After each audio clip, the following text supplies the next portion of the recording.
Eterno, abençoado seja o seu nome, seu poderoso nome, no relato da criação, fez questão de mencionar que em 6 dias criou todas as coisas que existem. Mas o sétimo dia, ele abençoou e santificou, dando exemplo para toda a criação que o Shabat é o seu dia especial. Outra vez, quando ele entregou a sua Torá desde o Monte Sinai para Moshe e para o povo de Israel, ele escreveu com a sua mão Zahor et Yom HaShabbat Lekadishô. Lembra-te do dia de Shabat para santificá-lo.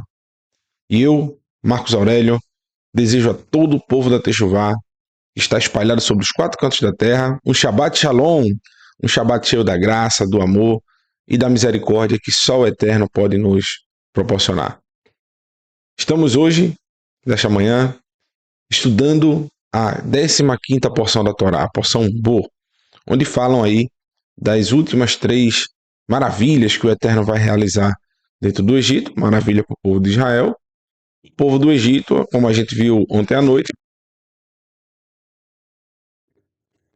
passando por uma provação enorme, mas por conta da arrogância, da petulância, da dureza do coração do seu líder, que não queria jamais perder o seu trono, e o seu medo de não perder o trono fez com que ele realmente perdesse não só o trono, mas tudo que estava em suas mãos.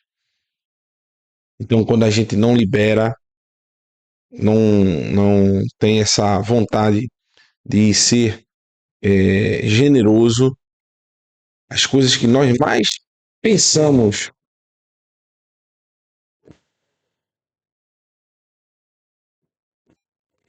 Esse microfone tá. Deixa eu ver aqui, viu? Pronto. Mas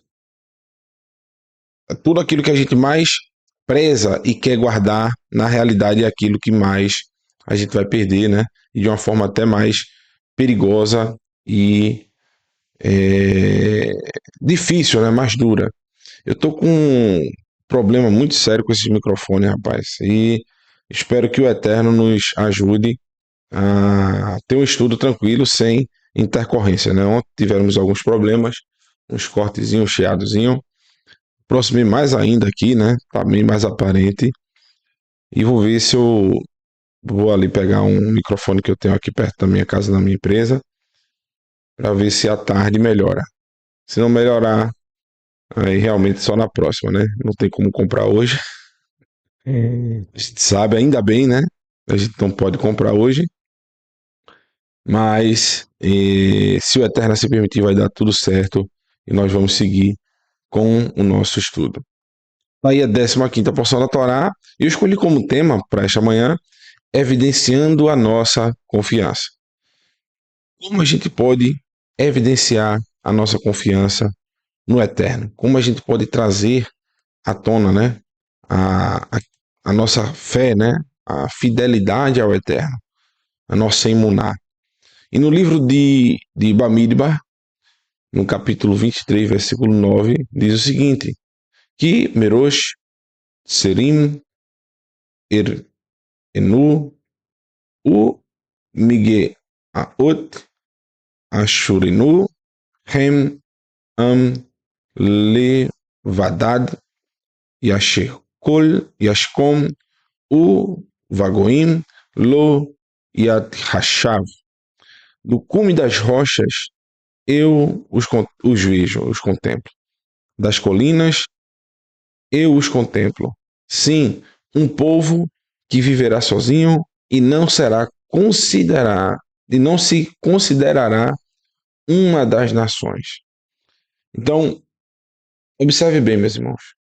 Aqui, Balaão, ele é obrigado a falar essa bênção que, apesar de, para muitos, né, ser algo estranho e não se considerar uma bênção viver afastado das nações, afastado dos povos, para o Eterno, ele ensina que isso é uma bênção. Hoje, quando a gente observa as práticas do mundo e que a gente está longe e afastado dessas práticas, realmente quem está com os olhos abertos, não está em trevas, né? Como a gente viu ontem à noite, não faz parte dessas trevas, vai conseguir enxergar que nós estamos abençoados e não em maldição. Porque viver como as nações vivem, as pessoas das nações, é uma maldição. Quanto mais escuro a vida dessas pessoas são, mais ainda elas se apegam e querem viver perigosamente, viver em transgressão e rebeldia contra o Eterno. Então, aqui no livro de Babílio, 23, versículo 9, uma das bênçãos que o povo de Israel vai ser abençoado pelo Eterno é não ser considerado, não se considerar uma das nações. E esse é o desejo que eu tenho a todos, para todos nós, para mim e para você, viu? Que a gente não busque, não anseie por ser considerado entre as nações, ser considerado entre as pessoas, porque a gente vai ver o nosso mestre Yeshua ensinando que aquele que recebe, né, elogios deste mundo, literalmente não receberá os elogios de quem nós almejamos, que é do Eterno, né?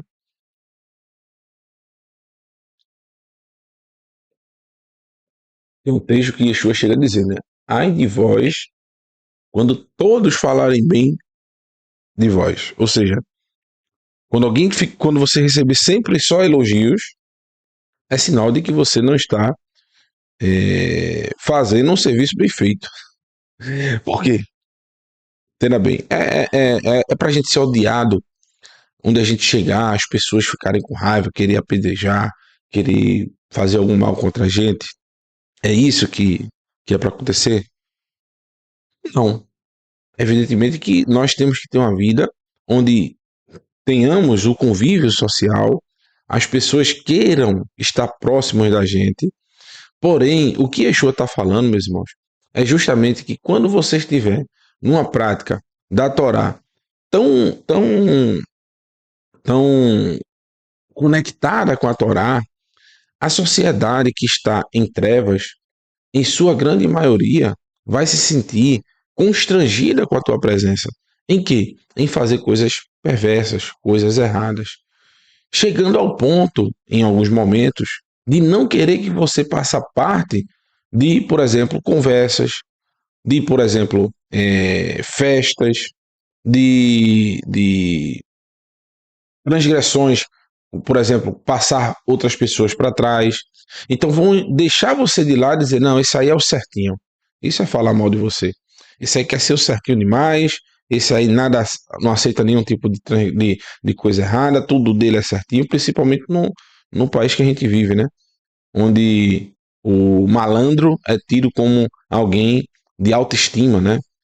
O, a sociedade brasileira vive em prol do malandro. O bom pagador, um exemplo, existem pessoas aqui no nosso país vão num banco, em alguma coisa, alguma instituição financeira e tiram um dinheiro emprestado. Vão pagar os juros, né? Quem paga certinho, presta atenção, no nosso país, quem paga certinho não ganha desconto nenhum. Agora, aquele que deixa de pagar, passa muito tempo sem pagar, de repente o banco liga e diz: olha, você pegou um exemplo, R$ 1.000 para pagar 2.000. E não é assim, né? 1.000 para pagar 4, 5. Mas vamos supor que esse banco é bonzinho. Você vai pegar 1.000 para pagar 2.000. E essa pessoa vai lá, paga uma parcela, paga duas, pagou R$ 200 e deixou de pagar. Daqui a 2 anos, um ano, o banco vai ligar para essa pessoa e vai dizer: olha, estou com a negociação aqui da dívida de 2, 3 mil reais que você está devendo, que era 1.000, né, inicialmente, ele só pagou 200. Você vai me pagar agora R$ 300 aqui, tá tudo quitado. Então o cara vai lá e paga e tá com o nome limpo, tudo certinho. Enquanto quem está pagando honestamente vai pagar todo o valor da dívida.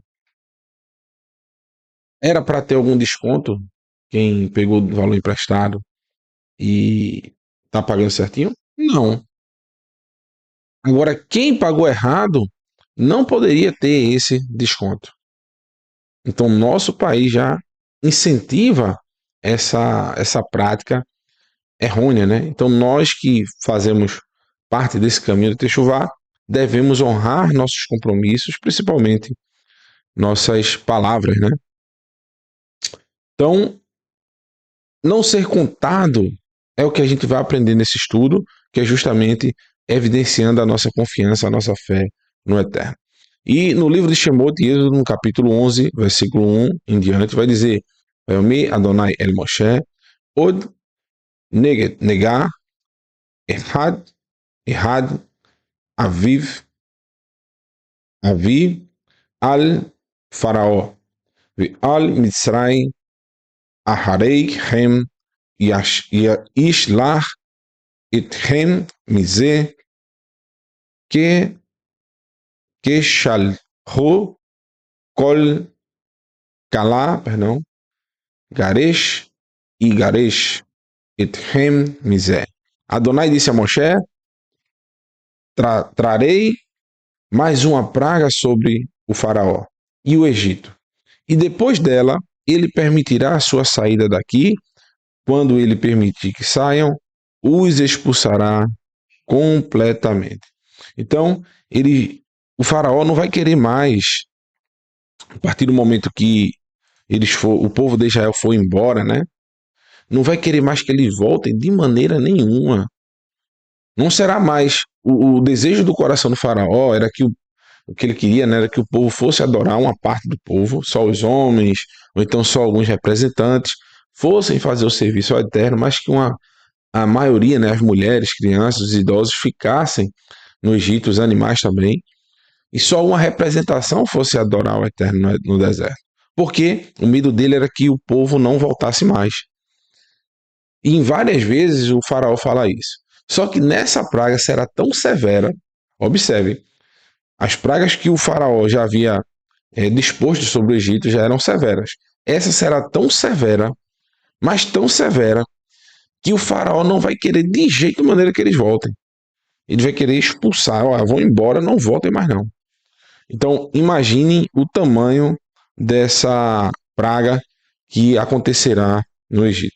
Então, eles serão expulsos completamente. No versículo 2 diz, da Berná, Be Asnei, Ha'am, Va Ish Alu, Ish Me'et, Re Erru, Va Isha Me'et, Re Utah. Kelei Kesef, ou Kelei Zahav. Fale, rogo, aos ouvidos do povo de cada homem, pergunte ao seu vizinho e cada mulher à sua vizinha utensílios de prata e utensílios de ouro. Ou seja, o que é que ele deveria fazer?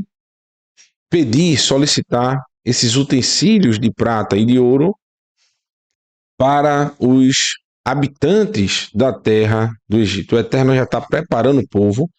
Eles precisam sair apressadamente. A gente vai assistir, vai ver isso já já. E além deles saírem apressadamente, o Eterno quer que eles se preparem de que forma? Que literalmente eles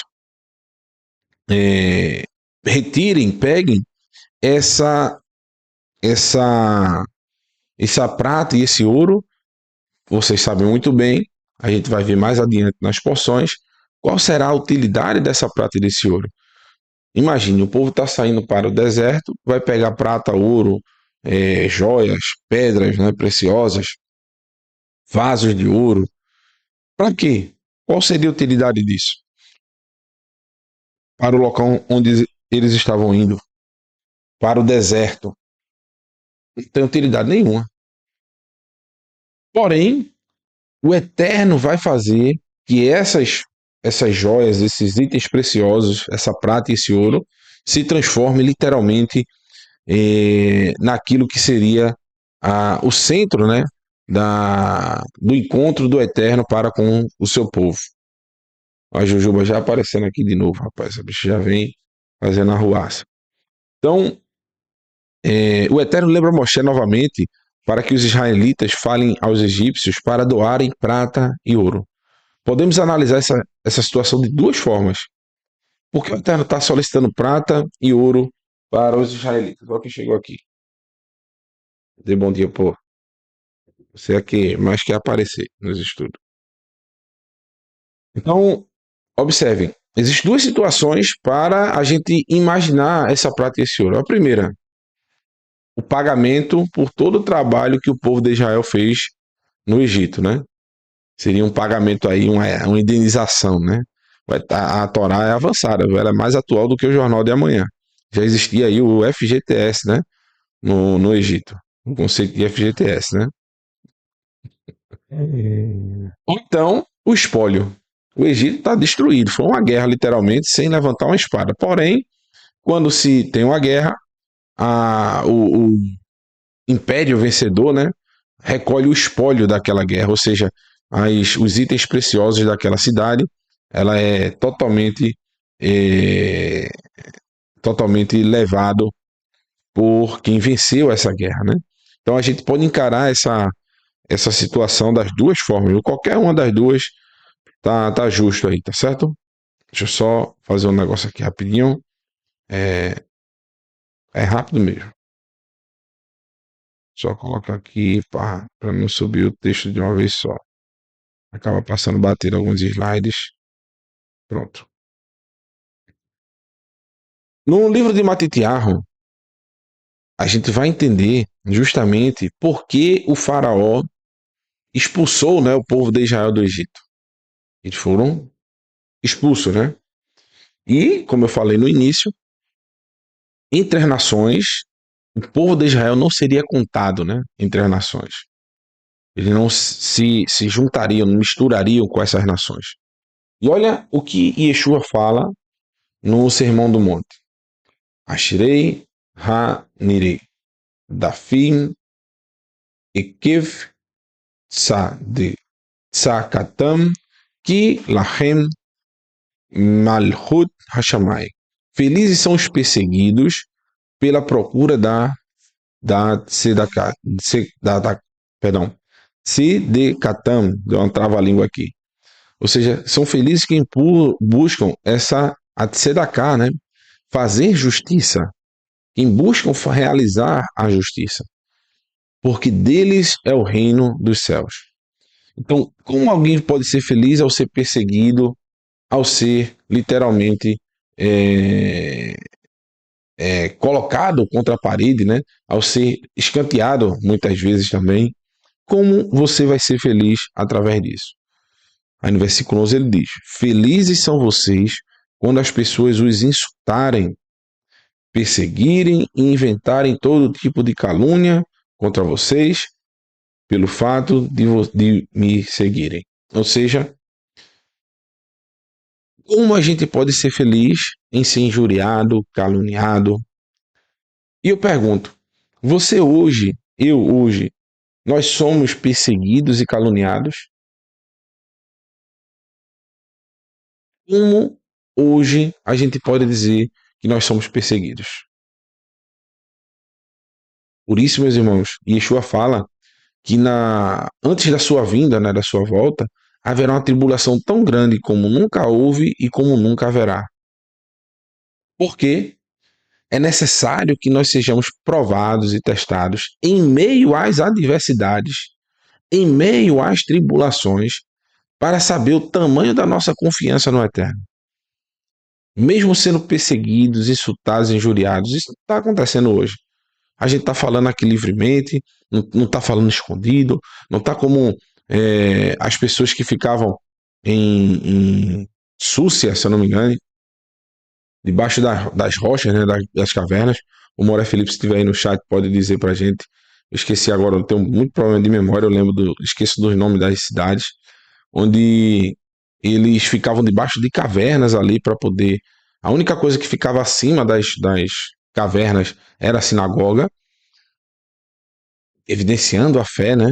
Porém, hoje a gente não tem esse problema. Nós não somos perseguidos, pelo contrário, muita gente nos procura para ouvir a palavra do Eterno. Nós somos perseguidos para falar sobre a palavra do Eterno através dos ensinamentos do nosso mestre Yeshua. Isso não aconteceu ainda, mas a perseguição se dá, meus irmãos, de forma sorrateira. Quando se fala de ensinamentos de sexualização das crianças nas escolas. Às vezes a gente nem percebe. Quando você deixa o celular para o seu filho, sua filha, aberto para pessoas ensinarem coisas contrárias à Torá, você está sendo ali oprimido e não sabe. Quando você está assistindo coisas que não convém ao servo do Eterno assistir, em locais que não convém ao servo do Eterno participar, porque você não está sendo perseguido, mas você está se colocando em posições em que vão confrontar a tua fé. Vão te insultar, dizer, olha, você não era o santinho? Por que você está aqui nesse meio? Por que você está fazendo isso? Com tudo isso vai se fechando o cerco, a gente está sendo cozinhado em banho-maria, né? Como um sapo dentro da água ali, está fria, daqui a pouco liga o fogo, depois de um tempo ele está morto. Então, é necessário que a gente perceba essa mudança de temperatura. Perceba que as perseguições se dão justamente em minar o nosso caminho, minar a nossa luz, em fazer com que as trevas se pareçam com luz e fazer com que essas trevas nos alcancem e nos sufoquem. Que a gente possa continuar nessa luta, né? No livro de Revelação, Apocalipse, capítulo 18, versículo 4, por isso que eu trago esse alerta aqui, o Eterno fala exatamente isso. Vá Ishma Kol Ahad Min Hashamai. E ouvi uma voz do céu dizer, outra voz do céu dizer, Ore Seu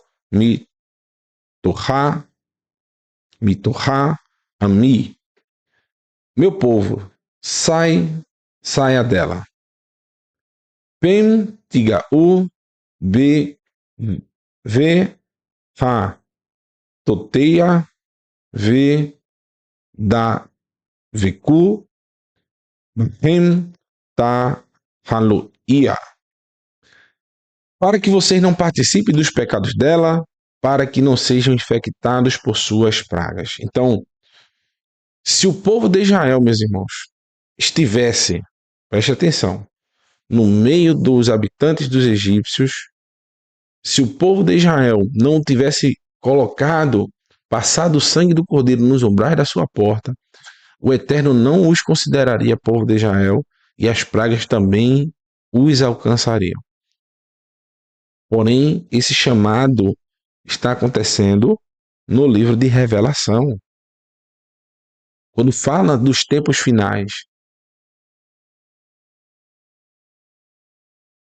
Então, observe, sair do meio dessas nações, outrora o exemplo foi o Egito, posteriormente Babel e Babilônia, o Eterno está usando aqui Babel novamente. Porém, Babel representa essa confusão, né? Que justamente representava o Egito também.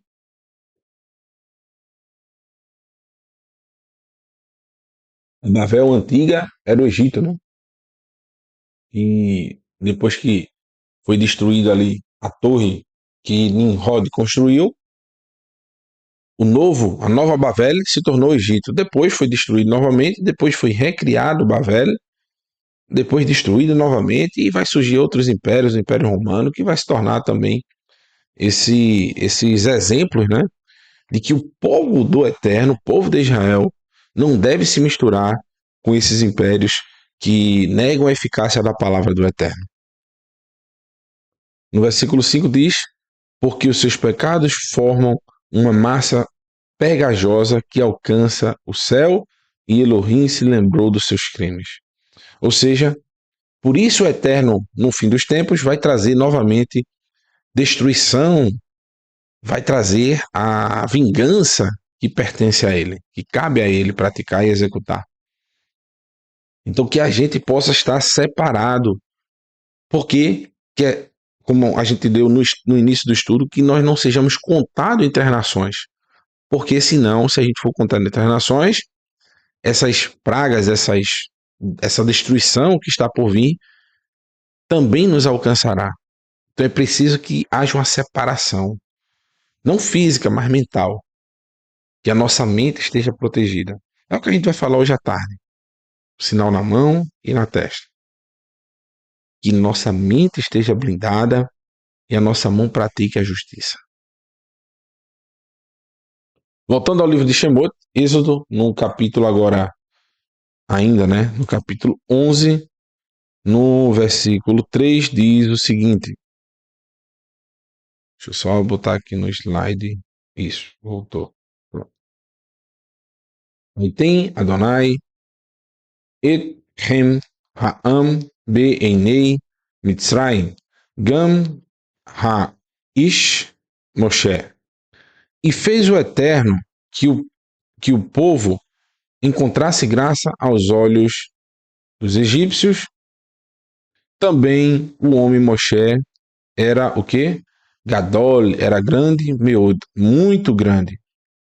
Be'eretz Mitzrayim. Por que Moshe era muito grande, era uma pessoa imponente, importante no Egito? Era por causa dos acontecimentos que estavam ocorrendo ali naquele momento? Não. Como a gente falou ontem à noite, no estudo que eu fiz há 2 anos atrás, né, na porção Vairá, eu trouxe um estudo de introdução, primeiro estudo, que falava justamente dessa outra linha de pensamento que conta a história dessa 18ª dinastia, onde Moshe foi treinado e capacitado para se tornar o próximo faraó e ocupar o trono desse que está aí passando por essas aflições. Por isso que o povo tinha Moshe por estima, porque ele realmente seria o representante, aquele faraó que traria novamente prosperidade ao Egito. Porém, houve toda essa situação, o Eterno mudou essa história para o bem do povo dele, para o bem de Israel. Então, ele era Gadol Meud Be'eretz Mitzrayim, ou seja, muito grande na terra do Egito. Be'enei Avdei Faraó. Também aos olhos dos servos do Faraó. O Beinei Ha'am, e aos olhos do povo. Ou seja, Moshe era benquisto em todos os seus aspectos. Então, tudo que Moshe falava, até os olhos dos egípcios, dos servos do faraó, eram coerentes. As coisas que ele falavam eram coerentes. Então, quando ele pediu essa prata, né, mandou que o povo de Israel pedisse essa prata e esse ouro para todos os habitantes do Egito, pela ordem do Eterno e através de Moshe, não houve resistência, porque Moshe, chegando para pedir alguma coisa, a perna de um egípcio já tremia, né? Quando via a presença de Moshe abrindo a boca e dizendo: eu preciso que você faça. Não, eu faço. Não. Você já pediu o que você pediu, eu faço. Justamente pelo que vai acontecer daqui a pouco, né? Vai o mesmo Moshe Koamar Adonai. Ka Hatsut Ha Laila Ani Yotse Betor Mitzrayim. Então, quando é que acontecerá isso aí? Kahotso, na divisão, na metade da noite, né? Halaila, da noite. Ou seja, o que é a divisão da noite? Meia-noite. Justamente no ponto mais tenebroso, mais escuro da noite, né? O Eterno iria tirar o povo do Egito. Então, lembre-se, sempre está associado essas últimas 3 pragas à escuridão, às trevas, né? Porque esse reino tenebroso do faraó estava sendo destruído por conta do coração dele, que o Eterno está exteriorizando aquilo que estava dentro do coração. Se eu não me engano, no livro de Apocalipse, Revelação, tem uma das pragas que o Eterno diz: derramou seu cálice, né? E o reino ficou tenebroso, né? Ficou escuro, né? Houve trevas nesse reino.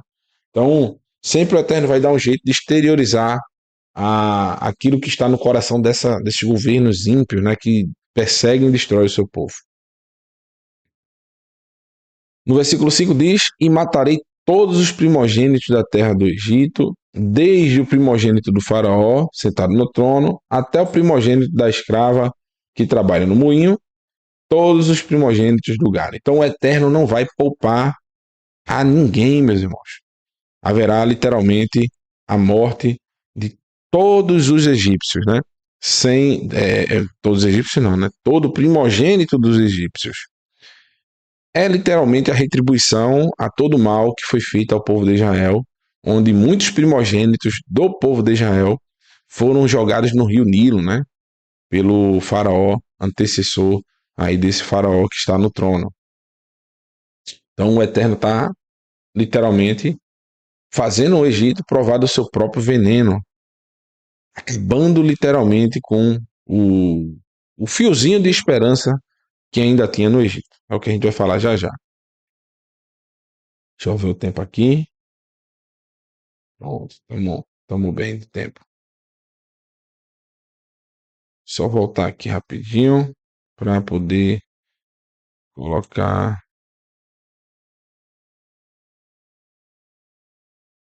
Isso. Pronto. Vamos ver se vai ficar legal, né? Aqui, já tirei aqui as setinhas, vocês já estão vendo, né? No capítulo ainda 11, versículo 6, diz o seguinte, ó. Vê, Haitá, Se, Sak, Saká, Gidolá, Bechol, Eretz Mitzrayim, Asher, Kamohu, Lo, Nihiyatá, Ve, Kamohu, Lo, Osif. E se tornará uma grande lamentação em toda a terra do Egito, que como essa nunca existiu e como ela nunca mais haverá. Então, depois da morte desses primogênitos, o Eterno promete que a lamentação que ocorrerá será enorme. Tô parecendo um cantor, né, meus irmãos? O microfone bem pertinho assim, né? Porém, é o que tá tendo para hoje, né? Então, tenho certeza que vocês não estão aqui para ver a minha face. Se eu ficasse assim, era até melhor, né? Tenho certeza que vocês estão para ver o estudo aí do da porção da Torá. Então, observe, essa lamentação será algo tão forte, um choro coletivo, né? Porque representava a destruição da última coisa que os egípcios ainda tinham para se apegar. E observe que quando o Eterno está falando sobre essa lamentação, é justamente por conta de quê? Porque os egípcios não quiseram ouvir a Torá, o ensinamento do Eterno. A cada 27 letras aparece aqui, ó, Tav, Vav, Uresh e o Re. Torá. Então, o Egito não quis Torá, não quis a Torá, por conta disso, literalmente será destruído. E aqui a gente aparece, vê aqui, marcado em vermelho, direto, uma palavra ligada à outra, o nome Yeshua, tanto a salvação, pode ser salvação, como o nome do nosso mestre, justamente aparece aqui em vermelho. Ou seja, que esse povo, além de rejeitar a Torá, está rejeitando a salvação. Porque se desde o primeiro momento, quando aconteceu a primeira praga, lógico que ele não, o Eterno não ia mandar Moshe sem avisar, né, sem soltar uma praga antes no povo, sem dar oportunidade de arrependimento. Então Moshe foi lá e fez um sinal, como ele fez para os israelitas, ele fez para o faraó, para iniciar o diálogo. Ele disse, olha, se desde o sinal que Moshe fez, o faraó se arrependesse e libertasse o povo, não aconteceria nada com o Egito, eles estariam muito bem com seus primogênitos, com a sua riqueza. Os israelitas já tinham trabalhado gratuitamente para eles, literalmente, né? Sendo escravos. Já havia construído, né? Esses, esses, essas moradas, né? E todos os seus templos. Deixa eu só dar um baixo aqui nesses gatos. Vou fechar a porta aqui mesmo. Só um minutinho, viu? Senão eles vão fazer esse barulho aí o tempo todo.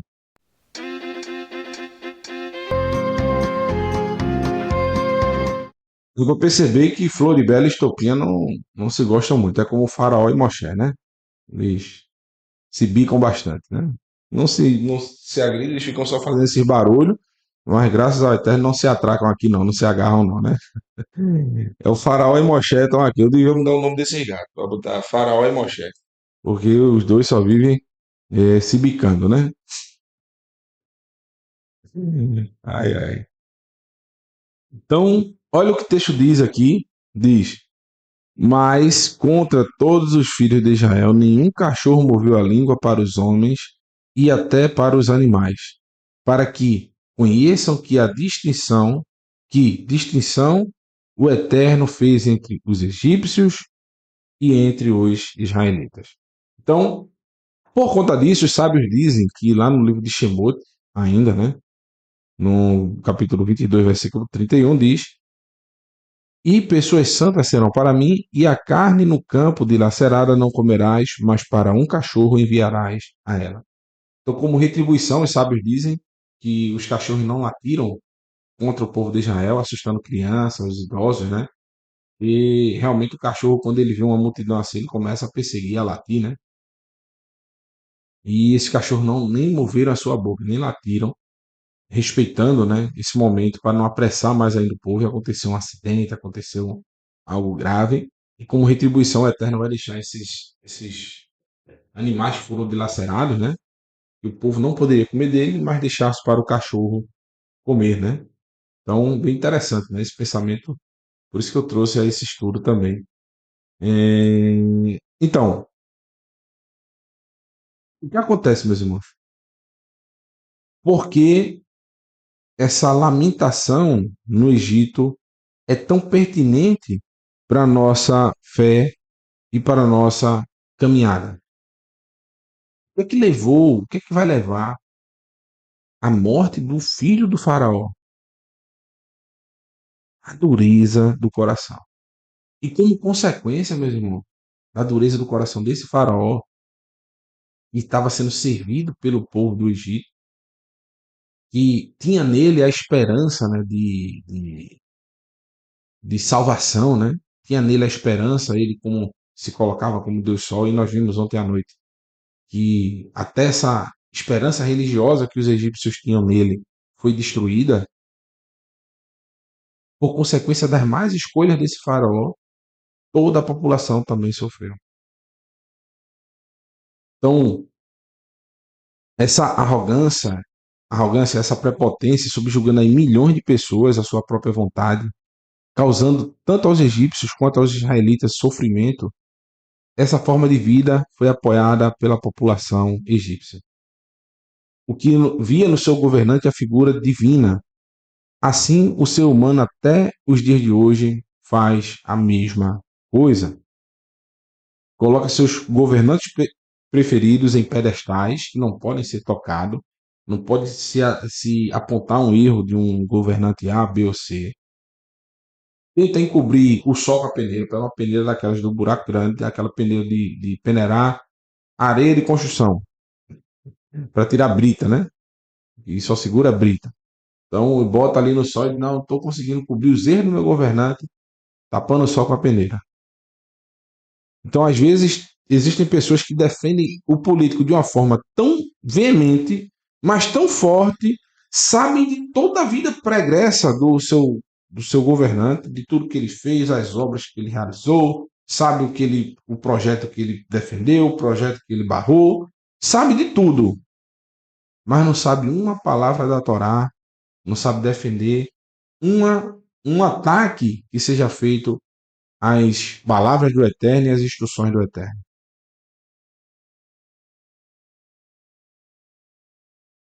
Então, meus irmãos, a gente às vezes se lembra das cebolas que esses governantes desse mundo oferecem para a gente, mas não se lembra do maná que o Eterno nos dá todo dia, né? Então, é melhor a gente tomar cuidado com onde está a nossa mente, né? Deixa a política para o lado, deixa. Se você puder fazer, ataque, evidencie. Tanto o erro do lado A, o erro do lado B. Evidencie. Eu gosto de evidenciar a hipocrisia, porque acontece muito comigo aqui.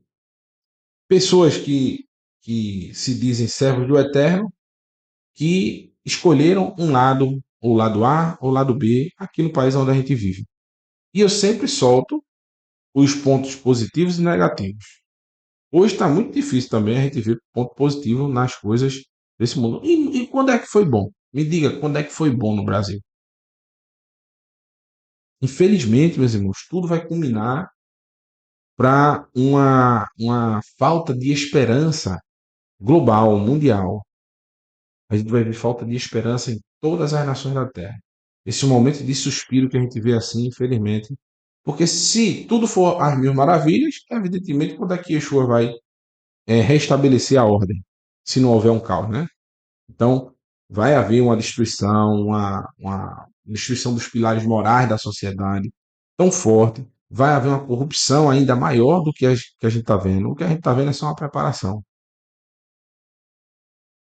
Eu estou tirando a esperança da gente ter uma vida melhor, da gente buscar viver em Shalom? Não. O povo de Israel tinha Shalom em meio à destruição do Egito. Se você tem confiança realmente no Eterno, não tem que temer nada, não. O povo de Israel via aquelas situações, mas não atingia eles. Evidentemente que as pessoas ficavam comovidas, né, com o esfacelamento do Egito, porém, não atingia eles. E assim deve acontecer conosco, meus irmãos. Se a gente tiver com a nossa casa blindada, com a nossa mente blindada, com a nossa família blindada, esse mal que está por vir para todas as nações da terra não atingirá a nossa casa. Eu tenho certeza disso, porque o Eterno há de nos proteger. Ele é o Shomer da todo Israel, o guardador das portas de Israel. Ainda no livro de Shemot, Êxodo, no capítulo 11, versículo 8, diz o seguinte: todos os seus servos descerão ao meu encontro, prostrando-se diante de mim, e dirão: saia, você e todo o povo que estão em teus pés, e depois disso eu sairei. E saiu da presença do Faraó no ardor da ira. Então, Moshe está ali explicando tudo aquilo que irá acontecer, né? E que o Faraó vai se prostrar diante dele, os servos do Faraó, né? Diante de Moshe, algo que o Faraó estava temendo desde o início, e literalmente Moshe dá o aviso e sai da, da presença, né? Literalmente do Faraó. E disse, Adonai disse a Moshe: o Faraó não dará ouvidos a você para que eu aumente minhas maravilhas na terra do Egito. Então não existe a possibilidade de negociação, porque é a morte dos primogênitos. O faraó já travou o coração dele, já não quer mais nem negociar, não quer mais nada, ele quer tão somente a, que Moshe saia da frente dele e achando que era impossível isso acontecer, porque provavelmente o faraó ia colocar vigias ali, proteção, né, na porta do quarto do seu filho, mas não sabe ele que é em vão, né? Se o Eterno não estiver vigiando a porta da casa do ser humano, em vão vigia o sentinela, né?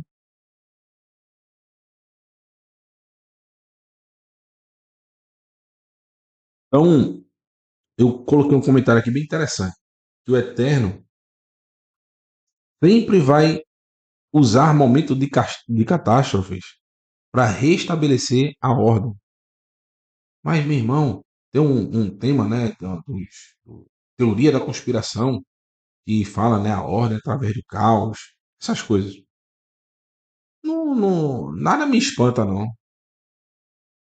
O inimigo das nossas almas, irmãos, ele não cria nada, ele só copia e distorce.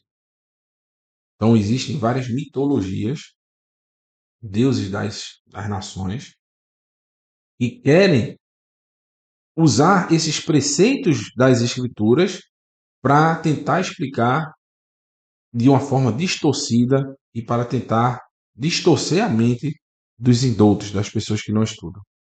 Então, a ordem através do caos, esse slogan, né, de sociedades secretas, isso aí vem de observâncias de uma prática que acontece sempre na Escritura.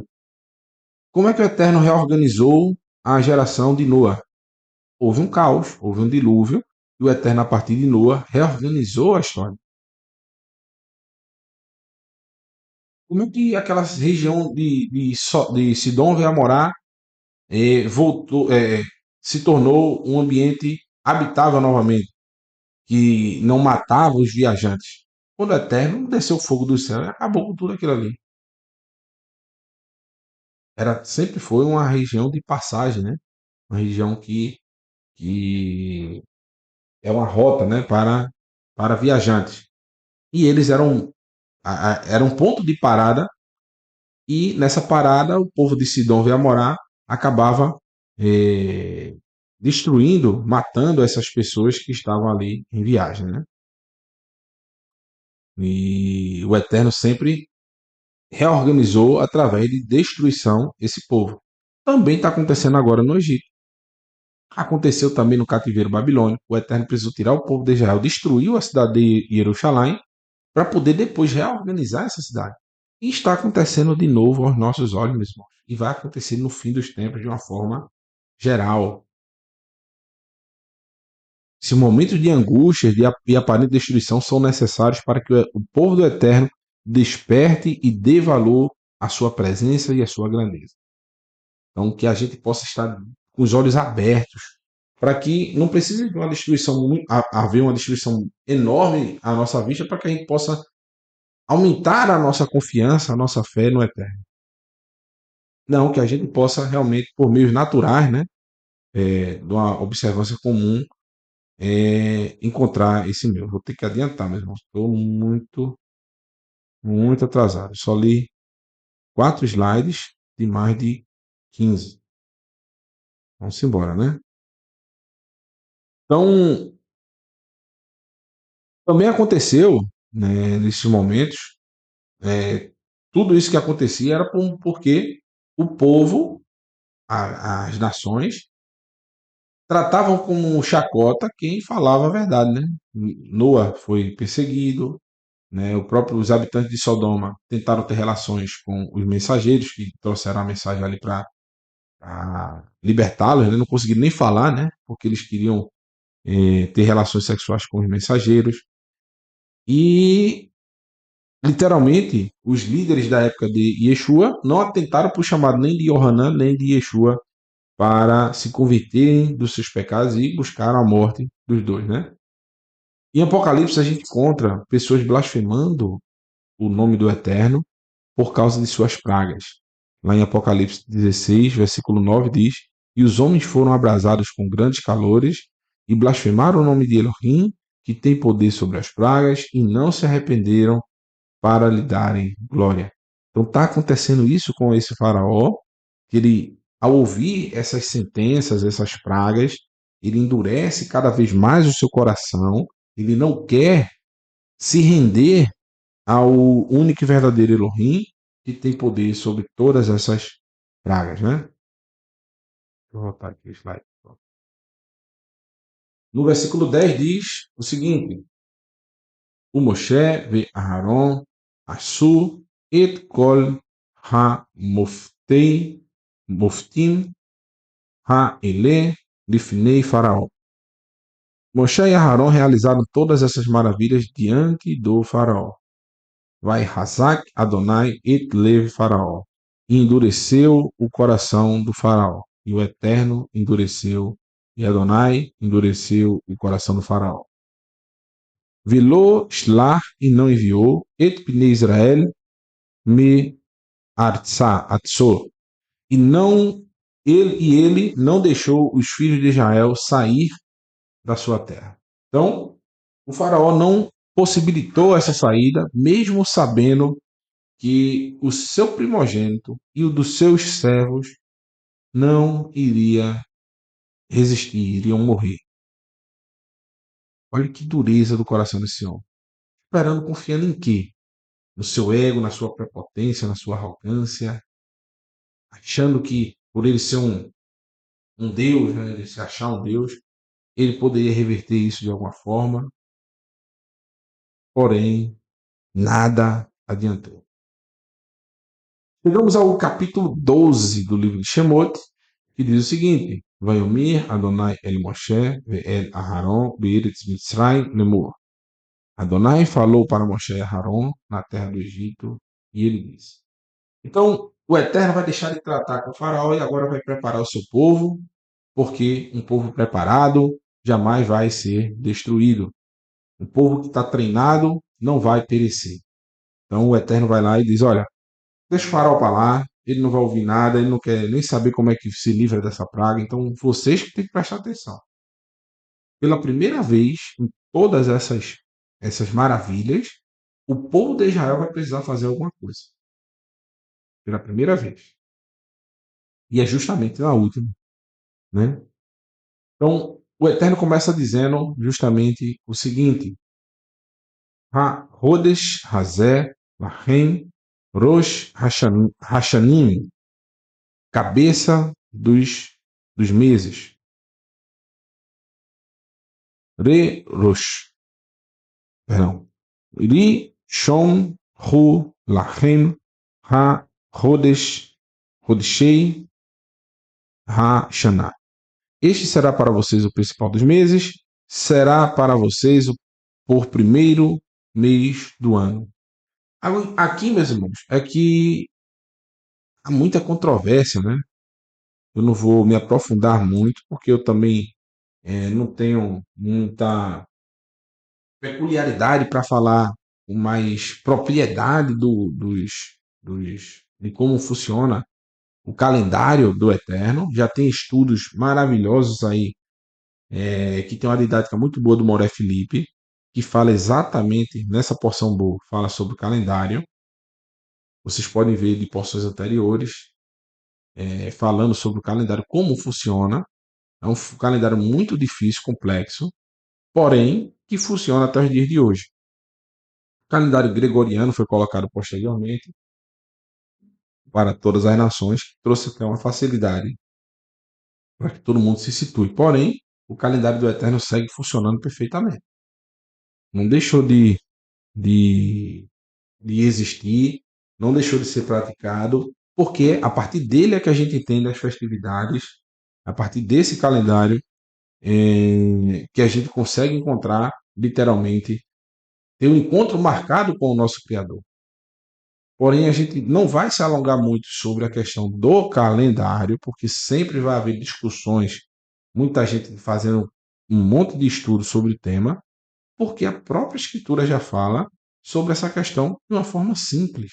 Não tem para que polemizar muito, né? Porque o ano não pode começar no mês 7. O ano tem que começar no primeiro mês.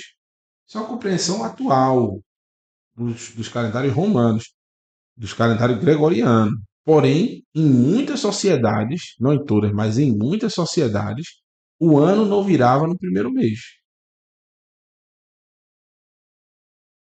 Em muitas sociedades foi assim. E até os dias de hoje existem algumas sociedades no mundo que praticam dessa forma. Por exemplo, se eu não me engano, o calendário chinês ele tem essas nuances também de mudanças da viração do ano deles lá. Então, justamente essa marca é um marco temporal da saída do povo de Israel do Egito. Que a partir dali, a partir daquele ponto, desse marco temporal, que é justamente onde inicia-se em Pêssar, que o Eterno vai começar a dar uma nova história para o povo, e a partir daquele momento, o povo de Israel iria ter como é que eu posso dizer? Um sinal, um ponto de partida para a sua caminhada como nação. Seria a iniciação de uma nação para o povo de Israel. Por isso que o Eterno coloca esse marco temporal no primeiro mês. Então, a gente encontra vários textos que falam exatamente que esse mês significa justamente o período de marcação temporal do Eterno da saída do povo de Israel do Egito. É o primeiro mês que se comemora a libertação do povo. Entretanto, encontramos vários textos que falam que o sétimo mês é a viração do ano. Por isso encontramos a coroação dos reis no 7º ano. A gente encontra a libertação dos cativos, né? Que é justamente quando você tinha um escravo, você tinha que dar a libertação para ele, era a cada 7 anos, você dava essa libertação para o escravo. E também a gente encontra os retornos dos israelitas à propriedade a cada 50 anos, né, no jubileu, no Yovel, e se dava no 7º mês, ou seja, na viração do ano. Então não se virava o ano no mês de Abib, se virava o ano no 7º mês. Imagina, virou o ano, você era escravo, você é meu escravo, virou o ano agora, então você vai ser liberto? Não, você ainda vai trabalhar 7 meses para poder virar o ano. Não, se virava o ano justamente no 7º mês. Enfim, vocês podem encontrar isso mais, mais explicado, né, bem explicado pelo Moré Felipe em porções anteriores. Da porção boa, por exemplo, você encontra. No versículo 3 diz: falem a toda a Assembleia de Israel e digam: no 10º dia desse mês, cada um deve pegar um cordeiro ou um carneiro ou um cordeiro para a sua família, um por casa. E aqui a gente tem a palavra Shabat, que quer dizer o descanso. É um selo que o Eterno está colocando aqui, que essa festa vai representar literalmente a libertação do povo de Israel para comemorar os Shabatot, os Shabates do Eterno. Tanto o Shabat de Pessa quanto o Shabat semanal, né?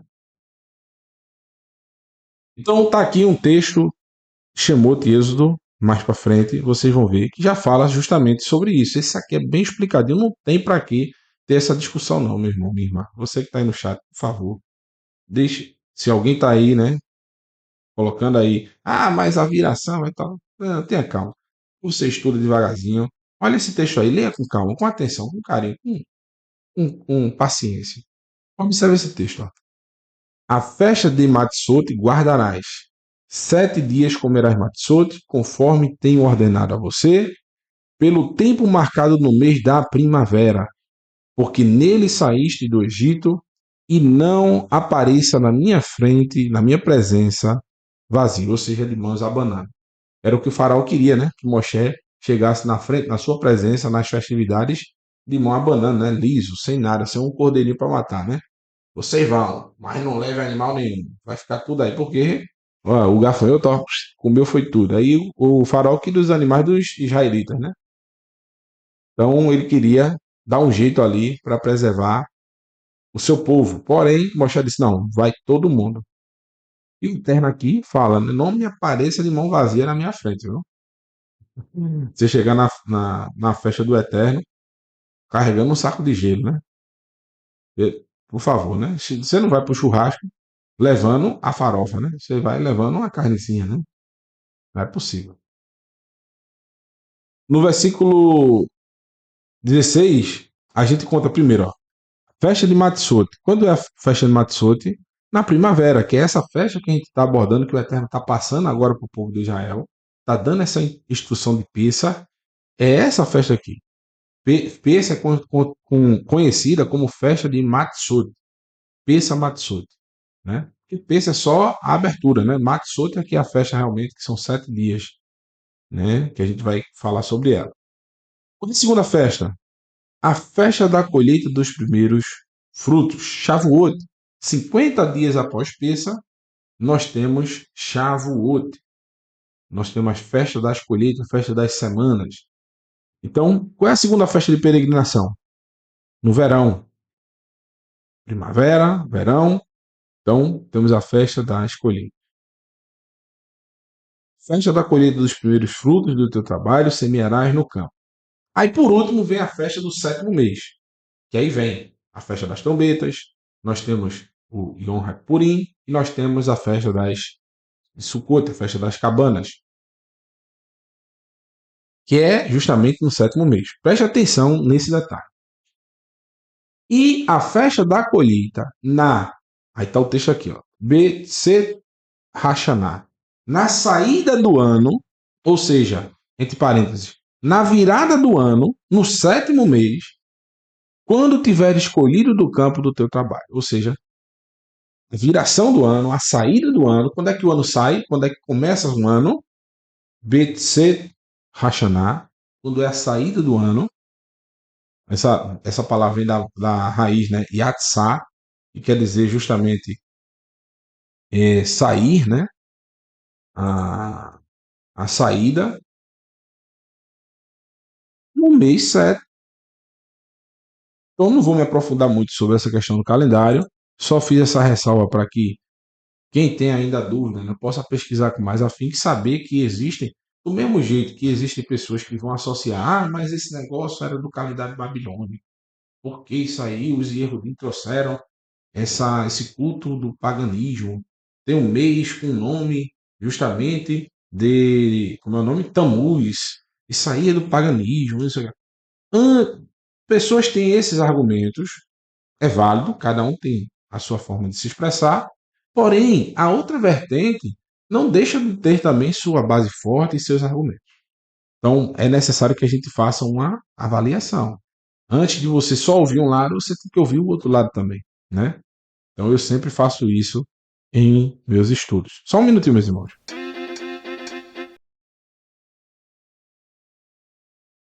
Voltando aqui, mudando esse assunto aí do como é que eu posso dizer? Desse calendário, né? Que vocês possam estudar aí com mais profundidade mais à frente. Vamos dar prosseguimento aqui ao nosso estudo, né? Então, qual seria a exceção desse cordeiro para cada casa, né? Ou carneiro? Seria justamente se a família fosse muito pequena. O Eterno não gosta de desperdício, viu? Você gosta de desperdiçar as coisas, preste atenção, viu? O Eterno não quer desperdício. Jamais que você faça, cometa desperdício na sua casa. E você desperdiçar o alimento, para mim, realmente é algo sagrado. Aqui na minha casa eu não tenho pavor a desperdício. Eu só coloco no prato aquilo que eu vou comer, eu coloco uma quantidade pouca, e eu creio que vai me saciar.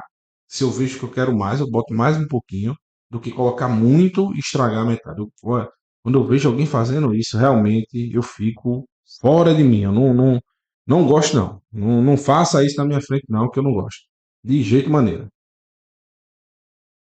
Então, no capítulo 12, versículo 4 diz: Ve'im yame at habait me hit mise velakar hu ushkno ha karov. Exceto se a casa for muito pequena para um carneiro inteiro ou um cordeiro.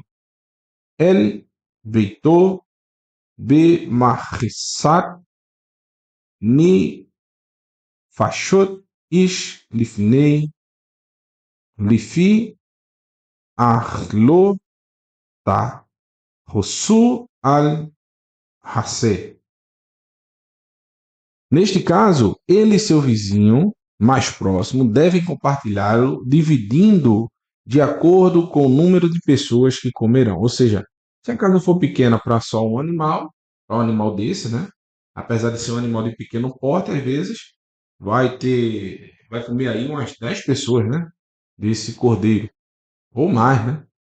Então, se a família for pequena, é o meu caso, por exemplo, eu teria que dividir, e eu faço isso muito bem com meus irmãos, dividindo. A gente faz sempre essa festividade em grupo, né? A gente vai, as famílias, a gente se reúne e faz essa festa junto. É mais gostoso, né? Mais legal, né? O animal deve ser sem defeito um macho de um ano. Pode-se escolher um carneiro ou um cabrito. Então, tá aí já o animal que deveria ser feito, qual é o dia, todo mundo já sabe, né? O 10º dia do primeiro mês, do mês de Aviv, e ele seria recolhido para se levar para dentro das casas das pessoas. Isso é muito interessante também, né? Que todo o povo de Israel deveria trazer esse animal para dentro das casas. Então, qual era o sinal que o Eterno está querendo trazer para o Egito? Não para o Egito, meus irmãos, para o povo de Israel. Porque já era de notório, né? O povo de Israel já sabia, até desde o tempo de Iosef, eles já sabiam que os egípcios não gostavam de pastores de rebanho, porque eles cultuavam muito dessas divindades, por exemplo, o cordeiro, o carneiro, e eles tinham repúdio, né, que esses animais fossem sacrificados para fins religiosos, né, se é que a gente pode dizer assim. E o que o povo de Israel estava sendo convidado pelo Eterno a fazer? Pegar esse sangue desse animal que, em tese, iria deixar os egípcios ainda mais furiosos com eles e matá-lo e passar na frente da porta da casa, seria um sinal realmente de afronta, né, a fé dos egípcios. Não é que a gente possa afrontar a fé dos outros, mas que a gente possa expor a nossa fé. E às vezes isso vai acontecer. Ao você expor a sua fé, você vai acabar ofendendo alguém, né? Não de uma forma pejorativa. Observe que é uma forma passiva. Ao expor, colocar uma barreira, um limite para que nada da fé dos outros entre na tua casa, você vai acabar, por consequência, ofendendo as pessoas. Isso é natural. Sempre vai acontecer. Então, se você se omitir a isso também, é demais. Aí você vai deixar que as pessoas imponham sobre você a sua fé. Cada um tem a sua. E deve ser respeitada, né? Cada pessoa tem a sua forma de enxergar o mundo. Porém, é necessário que nós evidenciemos a nossa, do mesmo jeito que as pessoas evidenciam a deles, pela sua forma de vestir, pelo seu comportamento, pelo seu jeito de falar, pelo seu jeito de se portar nos locais, nos ambientes. A gente também tem que portar-se e evidenciar os sinais da nossa fé. É isso que o Eterno está querendo aqui. É justamente confiar no Eterno através desse gesto aí, aparentemente simples, porém a gente vai evidenciar com todas as letras a nossa fé. Onde está a nossa confiança? A gente vai temer os egípcios e a reação deles, ou a gente vai temer o Eterno e seguir o seu mandamento? Ou a gente vai ter vergonha de se dispor com alguém por causa dos ensinamentos do Eterno, por causa das instruções do Eterno. O que é que Yeshua ensina lá em Mateus capítulo 10, versículo 32 e 33? Quem, pois, me confessar diante dos homens, eu também o confessarei diante do meu Pai que está no céu. Mas aquele que me negar diante dos homens, eu também o negarei diante do meu Pai que está no céu. O Eterno está ensinando também isso nessa porção. Nessa porção, o Eterno está mostrando que nós não devemos temer em expor a nossa fé. Ela deve estar latente nas portas da nossa casa. Voltando ao texto, no capítulo 12, ainda, versículo 6 diz: vocês devem guardá-la até o 14º dia do mês, e então toda a assembleia da comunidade de Israel o matará ao escurecer. Ou seja, passaria-se ali 4 dias, 5 dias, né, quase, com esse cordeirinho, ou com esse cabrito, conhecendo esse cabrito, vendo os seus hábitos e cuidando muito bem dele, porque dele sairia justamente a proteção que iria proteger aquela família, né? E eu pergunto, meus irmãos, como a gente está cuidando do conhecimento do nosso mestre, que representa esse cordeirinho, Yeshua? Como a gente está cuidando desse conhecimento? A gente está se aprofundando, saber atender os seus requisitos? A gente está conhecendo ele mais intimamente, passando alguns dias com ele? É necessário que a gente coloque esse cordeirinho dentro da nossa casa e o conheça, porque é ele que vai nos proteger. Através do seu sangue, que é muito caro, vai nos proteger das adversidades. Vocês devem pegar a parte do sangue e espalhar nos 2 umbrais da porta e na viga superior à entrada da casa em que comerem. Vai formar literalmente, com esse sangue, o desenho é esse aqui, né? Aqui as 2 vigas. Esse mouse é muito. Comprar um além do microfone, o mouse. Esse mouse eu acho que é meio ruim. Olha como ele treme. Não é minha mão não, viu? Então, vai formar esse desenho. É justamente o desenho da letra R, né? Que ela é totalmente fechada, né? Então, hit, perdão, R não, hit. R tem um furo, né? É uma abertura. Que forma uma barreira, né? Uma porta, literalmente, meus irmãos, é uma barreira. Uma barreira que impede que quem está fora entre, se não tiver autorização. E quem está dentro saia. Então, essa barreira, meus irmãos, literalmente, iria impedir, com essa visualização, né, com esse sangue, iria impedir a, a entrada desse destruidor que mataria os primogênitos do Egito. E o texto diz: nessa noite eles devem comer a carne assada no fogo, deverão comê-la com matzá e maror, ou seja, com amargor, né, com ervas amargas. Então, esses são os pontos que o Eterno está tratando para perdão, evidenciar a fé dos israelitas. Agora uma pergunta: por que o Eterno também não mandou passar no chão ali, o sangue no chão da casa, para proteger logo tudo? É uma coisa que a gente tem que aprender a não pisar no sangue do cordeiro. Por isso que não é passado no chão. E quando a gente se diz ser servo de Yeshua, se diz servir ao Eterno conforme os ensinamentos do nosso mestre Yeshua, e nós pisamos, nós transgredimos a Torá, nós estamos pisando no sangue do cordeiro. Ou seja, nós não estamos dando valor ao preço pago pela salvação. Porque Yeshua, através do seu sangue, através da sua morte, um justo pela vida de um povo ímpio, um povo que peca, que transgride, esse sangue do justo foi derramado em nosso favor. Então, se a gente transgride, volta a transgredir intencionalmente os mandamentos da Torá, a gente está pisando no sangue do Cordeiro. De uma forma metafórica, né? Tá aí uma imagem, né? Achei interessante. Aqui o pai fazendo a parte dele, né? E o filho aqui ajudando, com a mãe observando essa situação acontecer, né? Algo muito estranho, que nunca havia acontecido anteriormente, onde deve ter sido realmente um acontecimento muito especial, né? Onde todo mundo ali ficou olhando, observando para ver o que realmente iria acontecer posteriormente. Toda a criançada, né? Ajudando aí, o pai, a mãe olhando. Mas meu filho, será que isso vai dar certo? A mulher pergunta, né?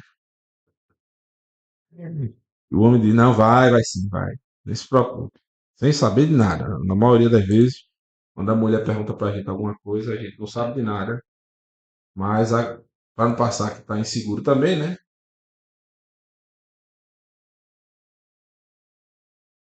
A gente acaba dizendo, não, vai dar tudo certo, nem se preocupe. A nossa fé, né? A nossa confiança é grande, né? Deixa eu dar uma adiantada aqui, deixa eu ver. Ih, meu irmão, não vai dar tempo de falar de tudo, não. Deixa eu para de tarde. Não, não dá, vou adiantar aqui, eu acho que dá. Al tochlu mimeno na u vashel mi vushal be mai. Bamai ki im tseli ish rosho al ke ra'av ve al kirbo. Não comam crua ou cozida na água, né? Cozido na água. Cadê aqui? Bamai. Mais assada no fogo, com a cabeça, as partes inferiores das pernas e os órgãos internos. Então, não era para comer cru, lógico, nem para fazer um guisadinho, né? Não. O Eterno queria ele assado, ou seja, esse cordeiro provado, né, pelo fogo. E não sobre nada até amanhã, se sobrar algum pedaço, queime-o por completo, ou seja, não poderia deixar nenhum resto desse jantar sagrado, né? Desse jantar especial. Não era para deixar os restos para os egípcios. Não. Isso aí, já que eles iriam comer apressadamente, o que sobraria, caso sobrasse alguma coisa, não era para se deixar para os egípcios comerem. Era para eles saírem, literalmente, por completo. Juntamente com tudo que eles tinham, até o resto das suas comidas não poderia deixar para trás. Eis como vocês devem comê-lo, com os cintos apertados, os sapatos nos pés e a vara na mão. Vocês devem comê-lo às pressas. Esta é a peça de Adonai. Então, realmente é um acontecimento aí inusitado e, literalmente, eles deveriam ter uma confiança tão grande que deveriam comer apressadamente e ficarem prontos. À meia-noite, o mensageiro iria passar. Então, eles deveriam estar 100% ligados, como nós também temos hoje que está ligados em 220, ligado total, 100%. Não fraquejar um minuto, não pestanejar, né? Ah, não posso mais dormir, irmão. Não é isso. Dormir, falo dentro de si, a tua mente, não ficar desguarnecida, não deixar estar com esse sangue nas portas da tua casa. Que você esteja evidenciando todos os dias a presença do Eterno na tua vida. Essa mensagem aí, meus irmãos, traz também uma conotação elevada, ou seja, a nossa alma deve estar sempre pronta para a libertação que o Eterno tem para a nossa vida. Pois quando a oportunidade chegar, não devemos estar despreparados. Existe uma parábola do nosso mestre Yeshua que fala basicamente a mesma coisa. Fala do horário, né, que devem estar prontos, devem se preparar, diz como deve ser feita a preparação. É justamente a parábola das 10 virgens.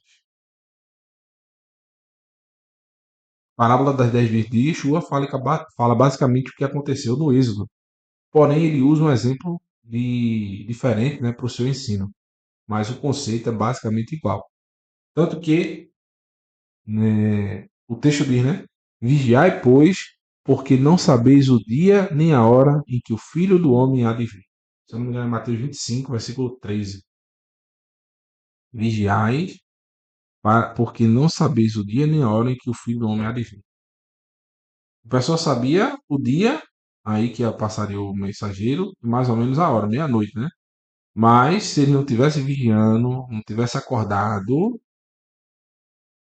o anjo passaria. No caso do fim dos tempos, Yeshua deixa em aberto, mas as virgens tinham que ficar acordadas. Elas não sabiam quando o Rotem, né, o noivo ia vir, não sabiam que elas estavam esperando. Cinco dormiram e cinco ficaram acordados. Eles não sabiam mais ou menos o dia exato, nem a hora exata. Mas não sabia exatamente o dia, mas sabia mais ou menos quando ele estava chegando. Se dizia, olha, o noivo está indo, um exemplo, né? Ele chega aí daqui a uns 2, 3 dias. Ele não disse 2 dias ou 3 dias. Ele disse, ó, daqui a uns 2 ou 3 dias. Então, as noivas tinham que estar preparadas para 2 ou 3 dias de espera. É isso que a parábola quer dizer. Que está mais ou menos na iminência dele vir e as noivas teriam que ficar despertas. Do mesmo jeito, hoje a gente não tem essa voz do Eterno dizendo, olha, o fim dos tempos, o meu reino vem tal dia. Não, a gente tem que ficar de olho, prestando atenção, já com a nossa roupa vestida, nossa alma vestida, revestida da Torá, com o cajado na mão, com os sinais, né? Com a nossa prática. E a sandália, justamente, que representa as palavras do Eterno que a gente está propagando ao caminhar, né? Olha que coisa interessante. Aqui está o desenho da letra Re, perdão, pelo eu falo Re, mas é Re, que ela é fechada, né? E representa a barreira. E o valor numérico é 8. Aqui a gente tem o nome Yeshua. A gente tem 10 do Yud, 300 do Shin, 6 do Vav e 70 do Ain. Totalizando 386, que dá 17, né? Final 8 também. E nós temos o nome do Eterno, Yud-Heh Vav-Heh, somados dá o valor numérico 8. Então, o que essa barreira representa, meus irmãos? O que essa barreira representa para a gente? Essa barreira impede, meus irmãos, que o ser humano, literalmente, impede o ser humano de que o Eterno esteja habitando em sua vida. Porém, quando ela é marcada, nós estamos dando carta branca para o Eterno habitar e proteger a nossa casa e entrar em nossa vida. Então, todo ser humano tem uma barreira. Todo ele no seu coração.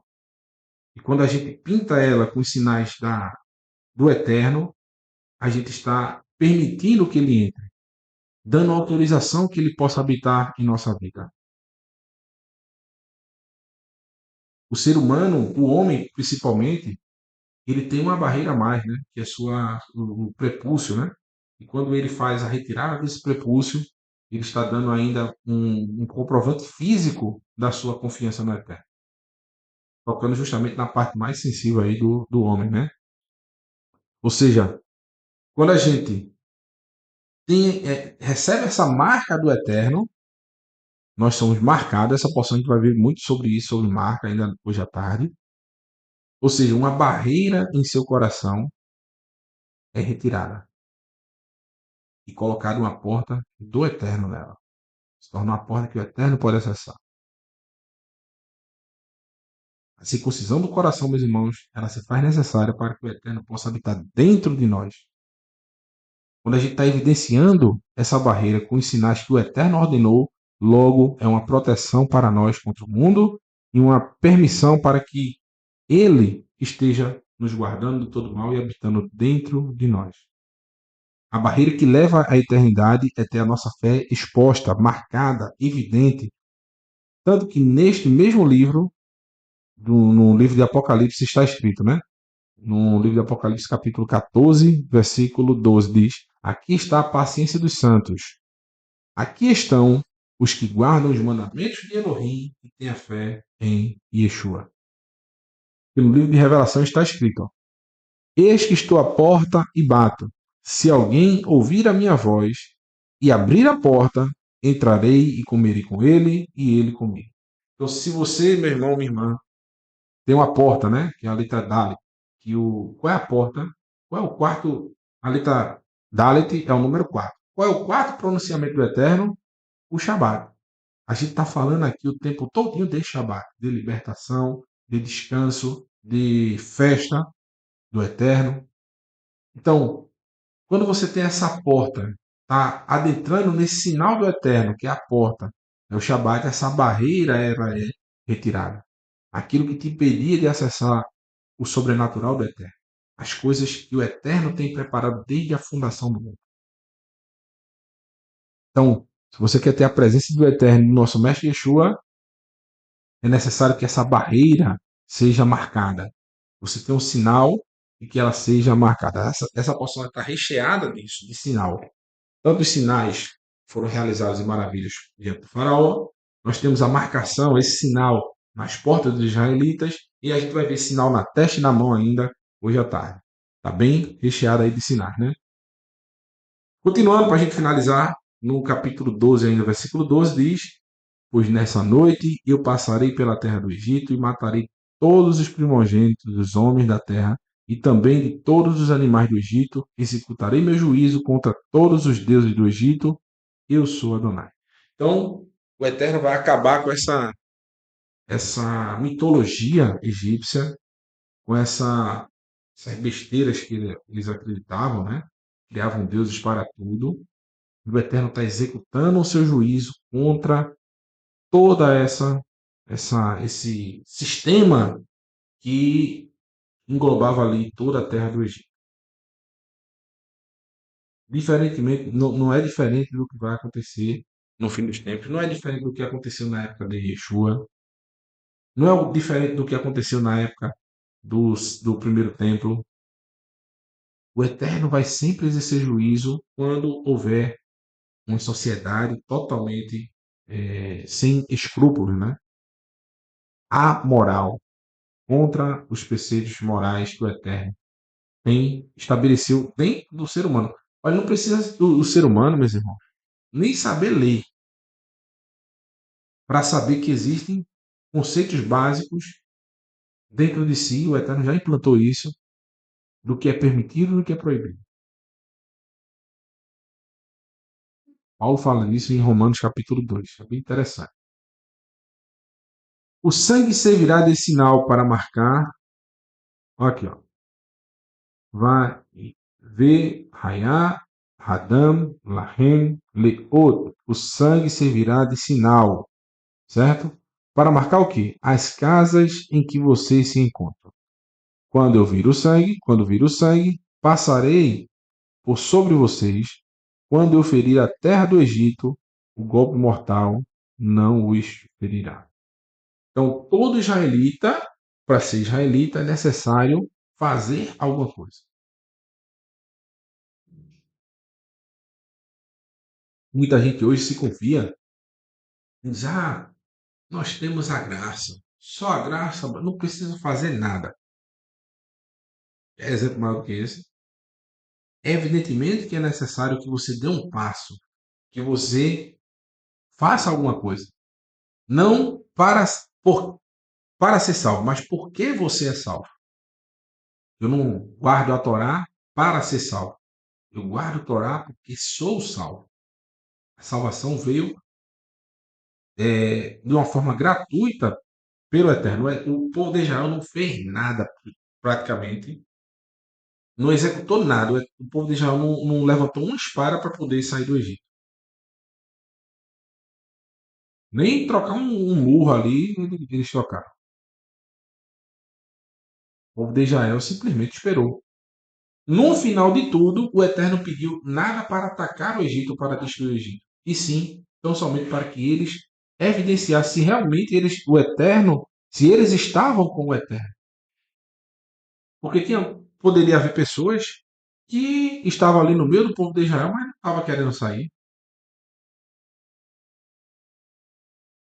e não queria a presença do Eterno na sua vida.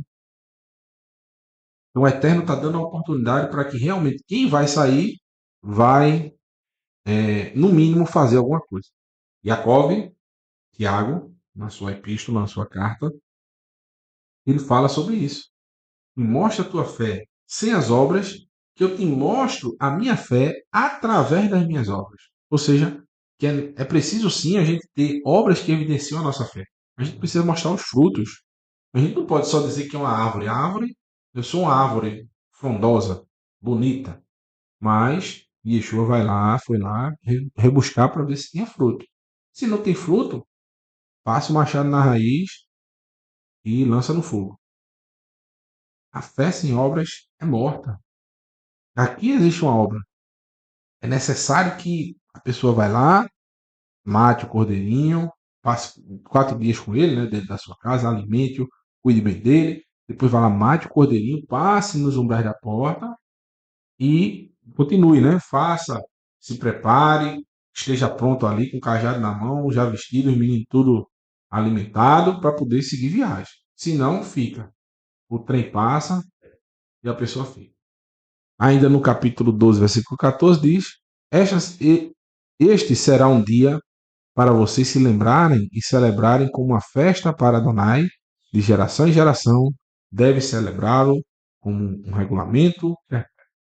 Então, hoje, a gente continua, até os dias de hoje, celebrando essa festividade, celebrando esse mandamento, porque é justamente, meus irmãos, o estabelecimento de um povo que está se iniciando aqui.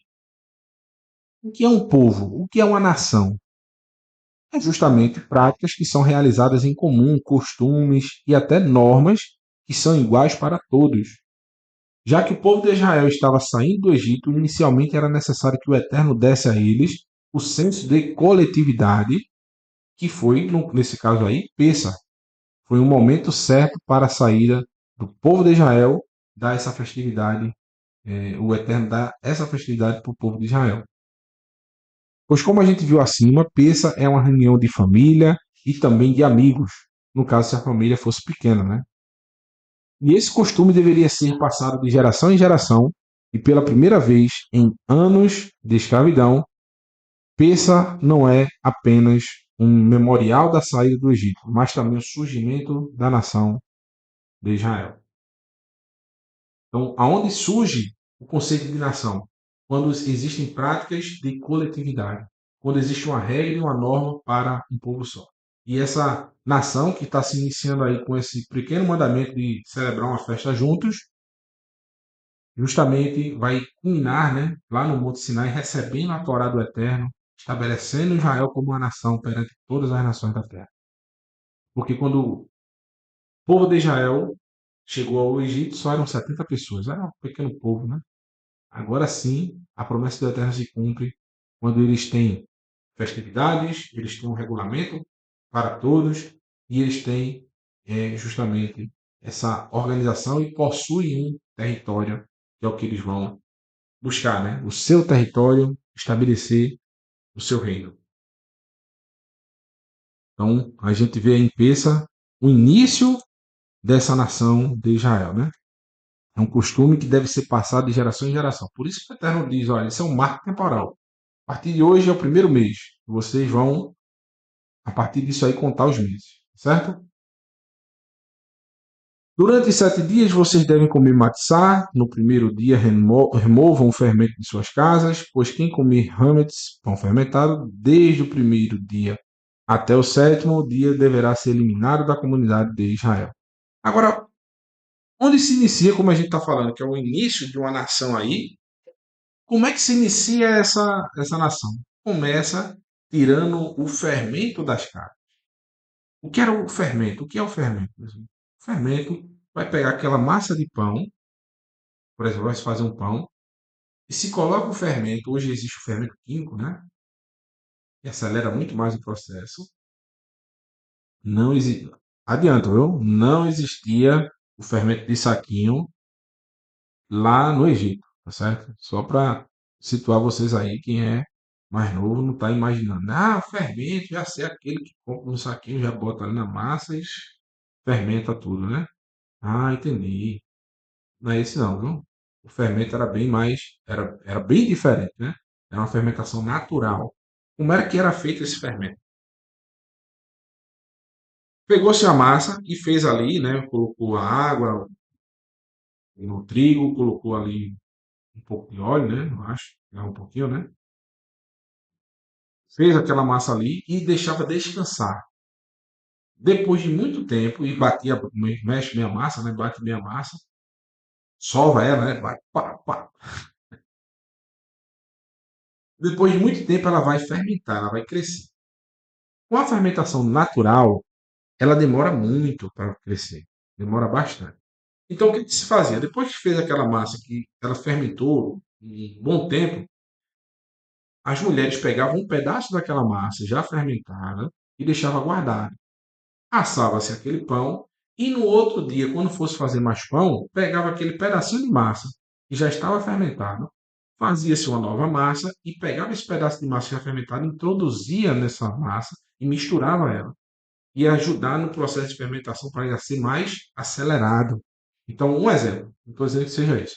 Se a massa demorava naturalmente, sem o fermento, demorava-se 12 horas para crescer e ficar bom, bem volumosa, com esse fermento do pão velho, que se introduzia na massa, ela passava 3 a 4 horas e já estava crescida. Então, o que o Eterno quer? Que essa massa, que naturalmente é o mesmo volume de massa, o mesmo peso de massa, seja comida ela sem a fermentação, de uma forma apressada, rápida, e não haja fermentação dela, o que representa a humildade do ser humano. Eles estavam saindo do Egito por causa do ego do faraó, e eles não podiam levar essa massa que fermentou lá no Egito para o novo caminho que eles estavam seguindo. Então que a gente não traga nada do passado para a nossa fé. Conceitos, a mentalidade que nós tínhamos do passado, que a gente não traga para a nossa fé. Que a gente seja um copo vazio.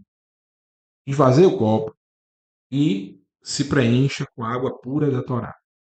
Não traga para a tua fé fermento do passado. É isso que o Eterno quer trazer. E a confiança do povo de Israel não poderia estar apoiada nas práticas antigas do Egito e que esse fermento deveria ser descartado. Tudo aquilo que representava o Egito deve ser descartado. Que estava no Egito deve ser descartado. Não era para trazer os pedaços de carne, por exemplo, do peixe que foi assado lá no Egito. O Eterno não queria aquele fermento do Egito. E representa a arrogância, a prepotência e o mal, né? Tudo aquilo que representa esse fermento. À meia-noite, Adonai matou todos os primogênitos da terra do Egito, desde o primogênito do faraó, que se assenta no trono, até o primogênito do prisioneiro que jaz na prisão, todo o primogênito do gado.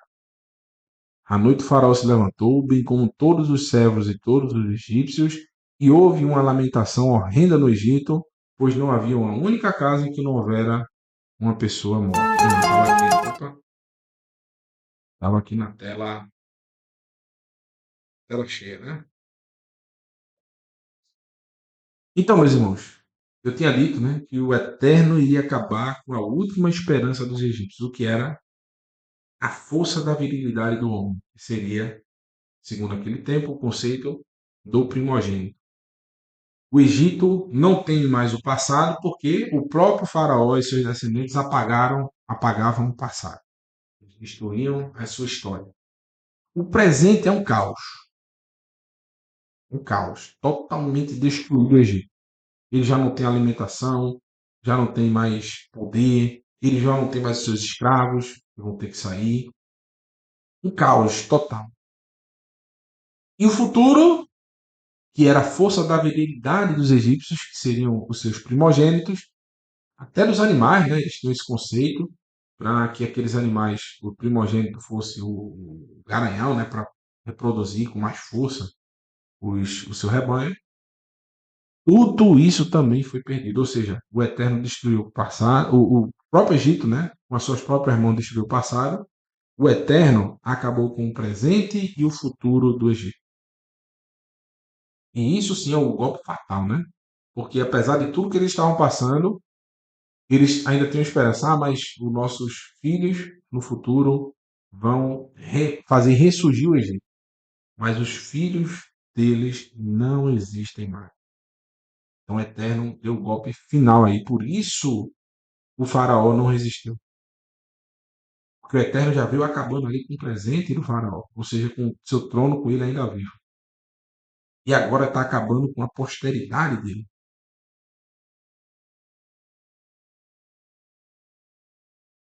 Então, por isso que eu tinha dito a vocês que o Eterno estava aos poucos, né, aumentando, dobrando a aposta contra esse faraó. Ele clamou a Moshe e a Aharon à noite e disse: Levantem-se, deixem meu povo, vocês e o povo de Israel não vão. Perdão. Sirva Adonai como disseram. Levem seus rebanhos e seu gado, como disseram, saiam daqui, todavia abençoe. E os egípcios apressaram para mandar embora o povo de Israel de sua terra, pois disseram: de outro modo, todos nós morreremos na boca. Então eles já não tinham mais o passado, o presente, o futuro também não. Agora só tinham a única coisa que se apegaram, que foi a própria vida. Eles disseram: olha, se continuarem, literalmente a gente vai morrer também. Então aqui não só o faraó está mandando o povo embora, viu? O povo já tomou a frente do faraó aqui. Pode observar. Os egípcios apressavam, ou seja, o povo, o povão disse Al-Haan, todo o povo, ou seja, mesmo que o faraó não quisesse mandar embora, o povo está dizendo, não, eles vão de todo jeito, viu? Pode botar esse povo para fora daqui. Não tinha mais clima para eles ficarem ali. Agora eles não vão ser deixados partir, não vão ser mandados momentaneamente embora. Eles querem que os israelitas vão embora e não voltem nunca mais. Eles estão sendo expulsos do Egito. Literalmente, eles não querem que os israelitas voltem mais para pisar no seu solo, né? Então, meus irmãos, esse foi o nosso estudo de hoje pela manhã. E à tarde a gente finaliza, né? Se o Eterno se permitir, estaremos juntos aí mais finalizando essa porção, falando dos sinais, né? Na teste na mão, como a gente deve ser selado pelo Eterno. Então, fica aí com a Abricar Kohanim, com o meu querido e amado irmão, o Yosef Torres, e depois tem uma musiquinha aí com o Moré Ramos, beleza?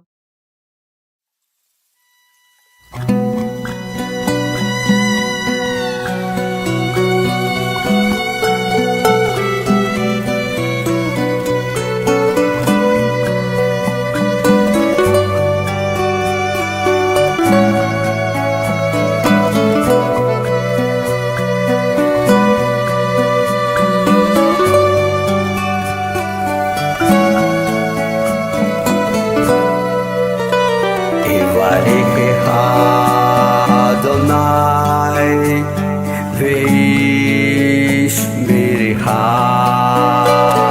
Ay Adonai panav eleha vihuneka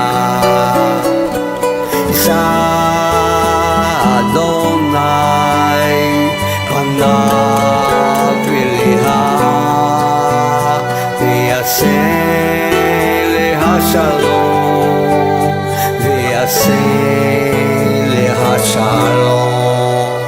Yivarecha Adonai v'yishmerecha. Ya'eh Adonai panav elecha v'yihuneka. Yisa Adonai panav elecha v'yaseh leha shalom v'yaseh leha shalom.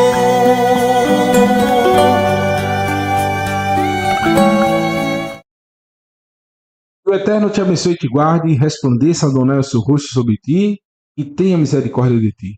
Levante Adonai o seu rosto sobre ti e te conceda shalom, paz, saúde, prosperidade, bem-estar, segurança, alegria e felicidade que vem de Adonai. Fique aí com a musiquinha do Moré Raimson. Shalom, shalom, meus irmãos. Shabbat shalom, até a tarde.